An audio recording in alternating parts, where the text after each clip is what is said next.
one of the most useful tools that ShopBot has is their handy keypad control to perform multiple functions with your ShopBot.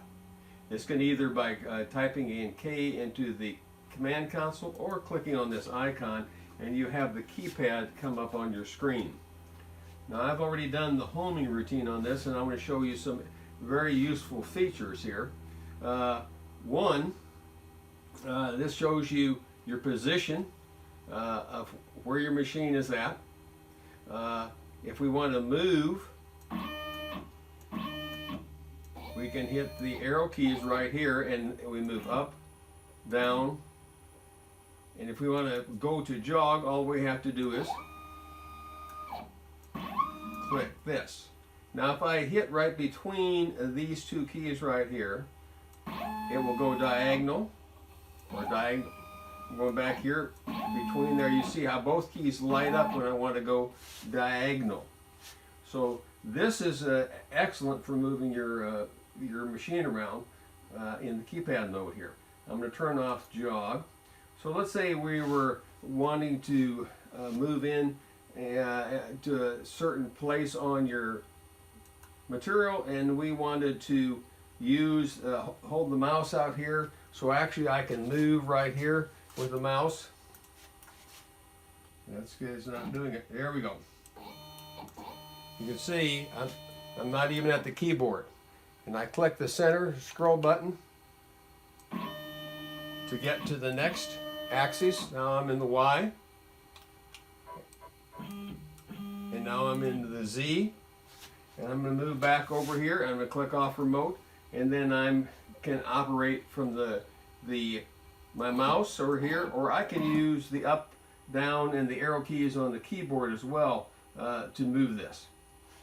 So let's say I'm at any location and I want to zero those axes. I can click here, I can zero X, Y, or Z, and then I can click 0, and I'm zeroed at that location.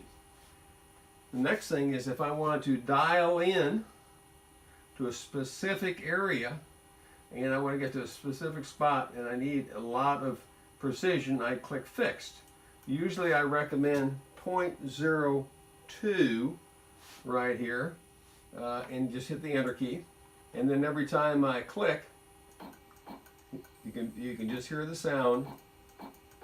It's moving 2/100ths of an inch. Usually 2/100ths is enough. You can always get even more precision, 0.01 1/100th, but 0.02 will move things along faster. Now one of the best features are these memorized locations here. Now if you're doing multiple projects, this is the same for a full-size ShopBot or a desktop as we have here, and I've memorized 4 locations for these 4 plaques. So if I have them laid out and I change my bits from a 1/4 inch to a V-carve or V-carve to a 1/4 inch, I can just go around to these memorized locations and run them from here. So I'm going to click on this as my 1. It's going to move over here. I'm going to number 2. And it's not, oops, I lost my, there we go. I must not have memorized number 2. Shame on me. Okay, number 4.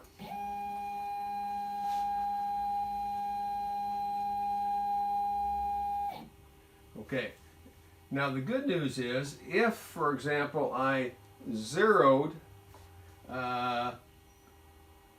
my X and Y here, so I'm going to zero my X and Y right here. Click 0.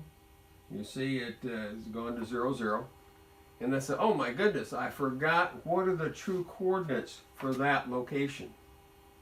So all I have to do is go down to where I want it, and let's say I put it on 4. I'll do it 5 here for illustrations. I right click.